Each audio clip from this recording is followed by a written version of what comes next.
If the Gita is there, focus only on Gita. All else is just stories. Gita is not a story. Gita is a philosophical document of the highest order.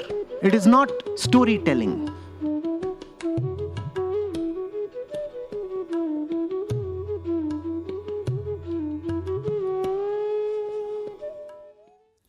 So Acharya, today is Valentine Day, and please talk about this regarding India. Especially one time we make temple like Khajuraho. So what is the myth of Khajuraho? And how we lost it, and where we are?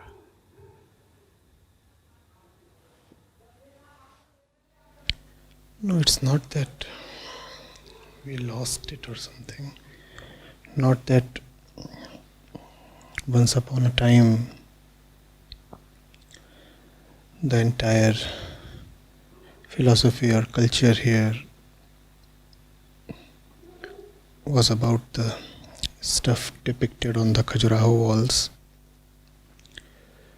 It's just that India has had space for all streams to flow freely. One of those streams has been Tantra as well. And that too has been conceived to take man to his utter highest potential. What is a temple? Temple is a place that represents an ascension, a rise, an upliftment. That upliftment can happen through various means. The various deities in the temples represent the various means that the mind can utilize for its ascension, depending on the mind's constitution, the mind's tendencies. So yes, you do have a few temples like Khajuraho, where the body itself has been shown as the means, in particular the sexual activity. So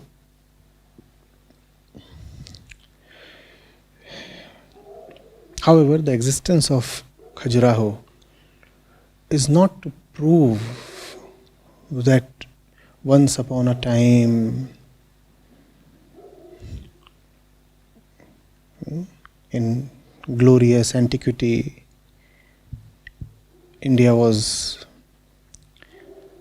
all about sex, and that religion was all about sexual activity. Not at all. There are temples dedicated to snakes, there are temples dedicated to rivers, there are temples dedicated to this deity, that deity. There are gods that ride on dogs. So you even have images of or carvings of dogs inside temples. So that has been the scope of religious thought and religious activity in India.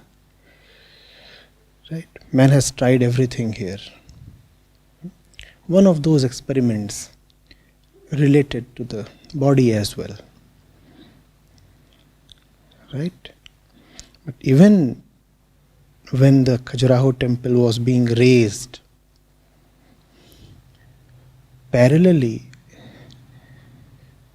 there was the strong and probably the dominating stream of Vedanta as well as Buddhism, Jainism, that would look at the body very, very differently. In the way they looked at life, they looked at the organism, they looked at man's relationship with the world, they would often discover that the body is more of a mischief maker than a facilitator that would lead you to liberation. Right? So there were all kinds of currents. Let's not use the Khajuraho temple to make it mean much more than what it actually was or what it actually represented. What often happens is that votaries of unrestrained physical activity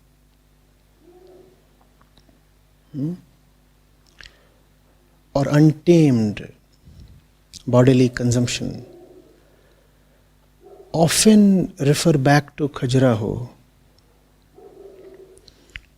to validate their own self-centered motives and claims. They say, no, we are not the only ones who are obsessed with sex. Look at our great-great-grandfathers. Look at the temple of Khajuraho. See what they are doing there. They too are making out all the time. So if they could do that, and that was considered pious enough to be placed in a temple, then why should we adopt the path of restraint or renunciation? So that approach one has to be cautious of. All right.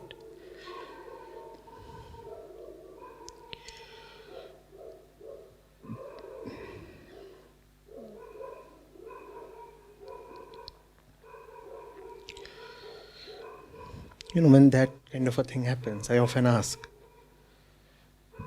there are many million temples in India. Why do you pick and choose that particular one only? Does that tell about the temple or does that tell about you?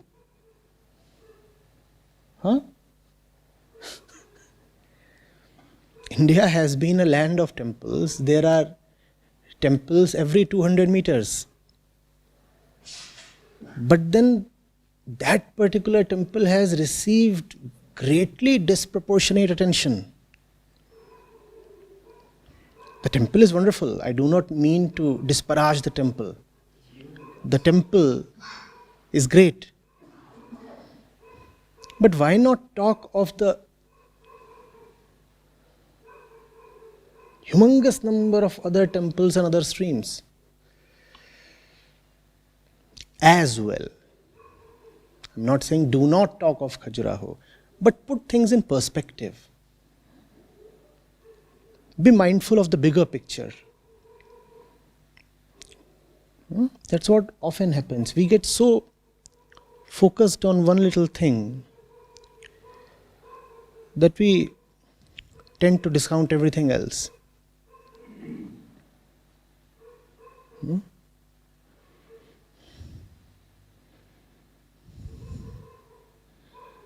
It's almost like being with someone for an entire day and then clicking his pic when he's in the lavatory. It's not that he was never in the lavatory, he was in the lavatory as well for a few minutes.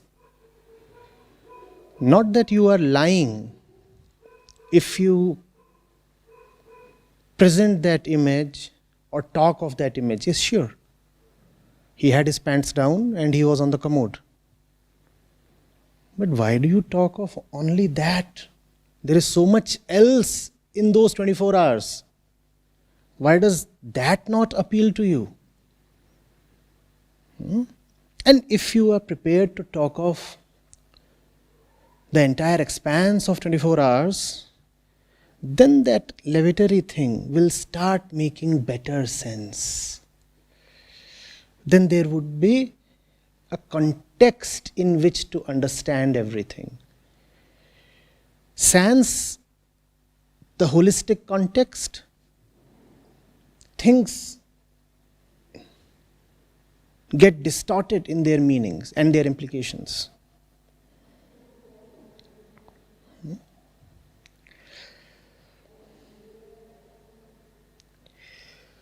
So, the context, for example, today, you talked of Valentine's Day. So, if someone were to come and say something against the way this day, Saint Valentine's Day, is today celebrated, there are many voices that start clamoring, but this is the land of Khajuraho. How can you be against love? I mean, that's not a very valid argument. And if you have to talk of love, I mean, why not talk of the Kashi Vishwanath temple? How does Khajuraho specifically represent love? I'm asking. Why does the Kedarnath temple, or for that matter, the Golden Temple, Harmandir Sahib, why do they not represent love? Why is one reminded only of Khajuraho when one talks of love, especially on Valentine's Day? Does that not tell that our concept of love is purely physical, and therefore no other temple comes to our mind? Whereas the fact is, every temple is a temple only of love. What else is a temple? The mind's loving aspiration to unite with the ultimate. What else is love? Is not every temple a temple of love? Why specifically then do we refer to Khajuraho? I'm not here to dismantle Khajuraho or something. It's just that things must have importance, but only as much importance as they deserve. Because Khajuraho is so unique. I think in the whole world there is no temple like this. Even Konark in India we have the second, but it is nothing like. So there must be some science. I want to understand the myth and science of the Khajuraho. That was my whole point. Any temple not unique, please tell me. How is any temple not unique? There is a temple dedicated to Kali. Explain how is it not unique? You have a ferocious woman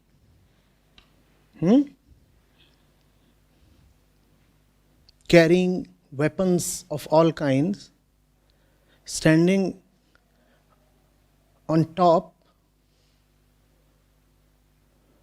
of what looks like a deadly monster. Right? One of her hands is carrying a severed head with blood dripping from it. Round her neck is a necklace of skulls. I want to understand, how is this imagery run of the mill or ordinary or commonplace? How is this not unique?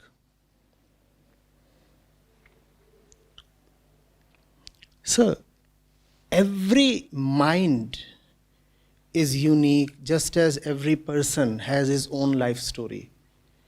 Right? Whatsoever takes you to the ultimate is your unique path towards the ultimate. And that's the reason, in spite of being strongly monistic, yet India is pantheistic. Monistic in the sense that the destination is not even one. The destination is shunya. So monism.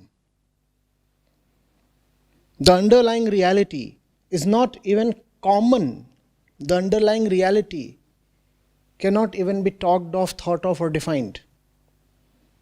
Therefore, monism.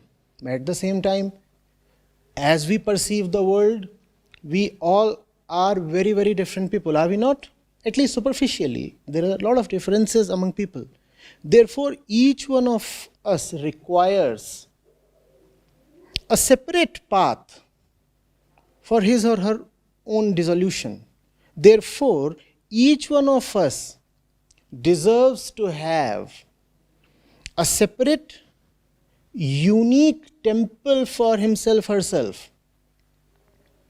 Therefore, not only are there these millions of deities, actually every family has a Kuldevata. Not even two adjacent houses can be so similar that the same kind of temple or the same kind of worship or the same route can take them to their liberation. So you need a different deity and I need a different deity. Is that not uniqueness? Is that not uniqueness?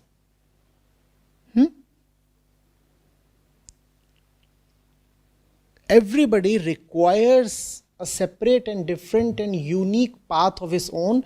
That path is represented by way of a temple. Therefore, there are so many temples and therefore there are so many deities. Does that not intrigue you? On the one hand, Vedanta keeps saying Brahma, Brahm and Brahm. Just one, just one, just one. Not even one. Acharya Shankar had displayed his wit when he said, how can there be two when there is not even one? So, the way of looking transcends even monism. There is not even one, forget about two. And yet there are millions. And those millions are to be celebrated in their diversity, knowing fully well that the underlying reality of the millions is a shared and non-existent reality. Both the foundation and the destination. They are one and the same, and shunya. That does not exist at all. That non-existent final reality is itself described as Brahma or Atma or Satya. But that each of us would have to travel our individual personal journeys. Each single one of us. Therefore, each one of us need to have our own unique paths.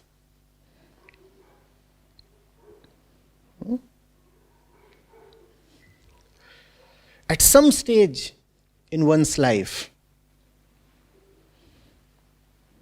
one does go through the physical, sexual phase, does one not? So the Khajuraho temple indicates that even when you are going through that phase, remain centered. See what the body is doing. And if you can observe and understand the body, even in that phase, then even sexual behavior that normally pulls a person down into all kinds of rubbish and rut can still prove to be a period in which your onward activity, your onward journey keeps continuing.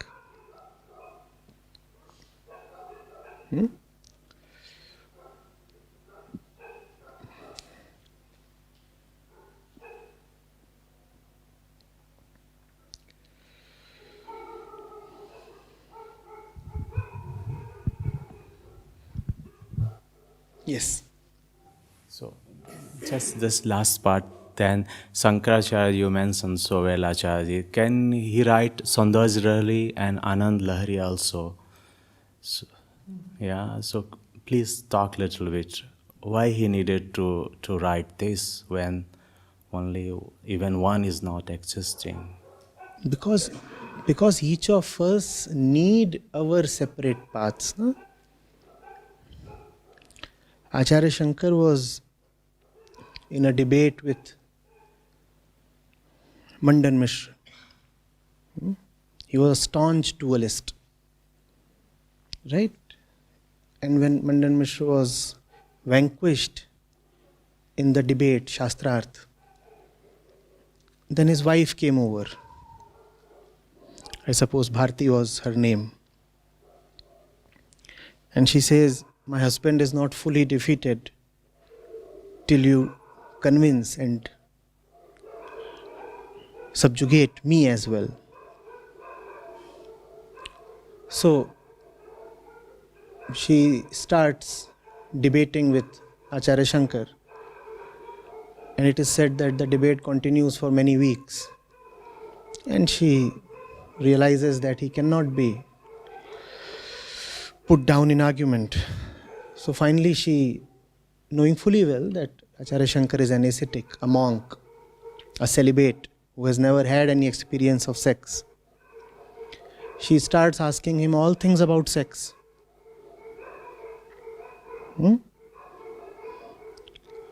What are the best positions? Which parts in the body are the most sexually active and such things.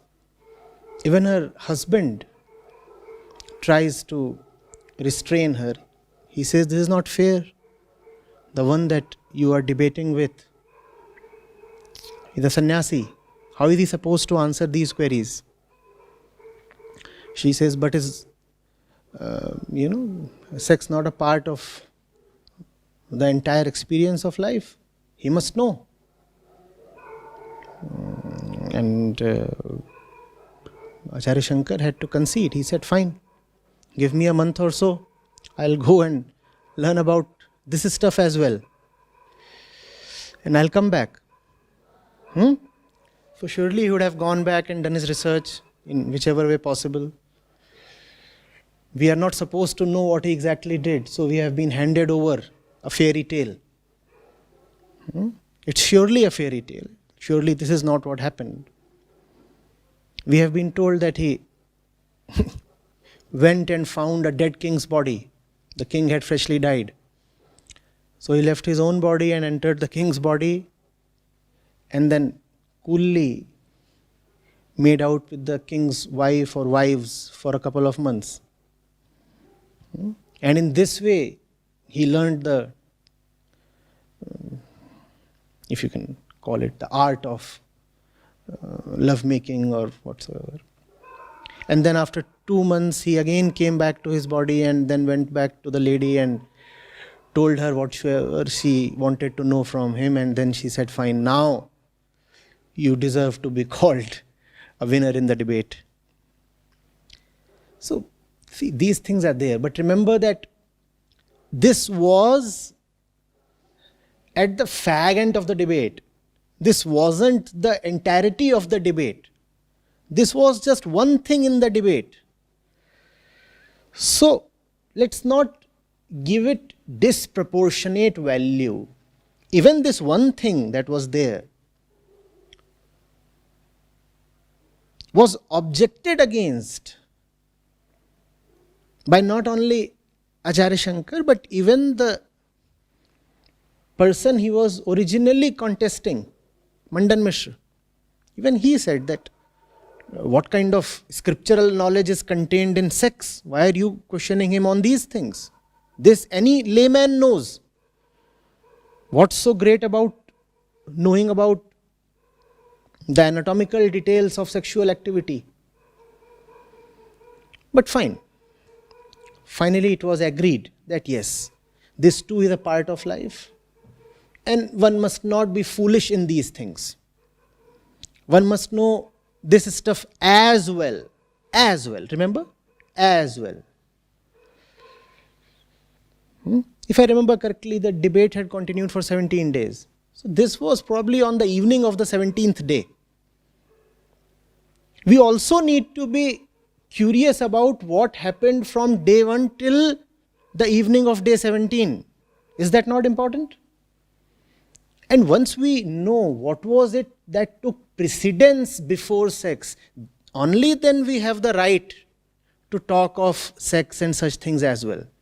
Instead, the climate today is such that we totally ignore what happened from day 1 till day 17, and we are very eager to know about the climax of the debate. You know?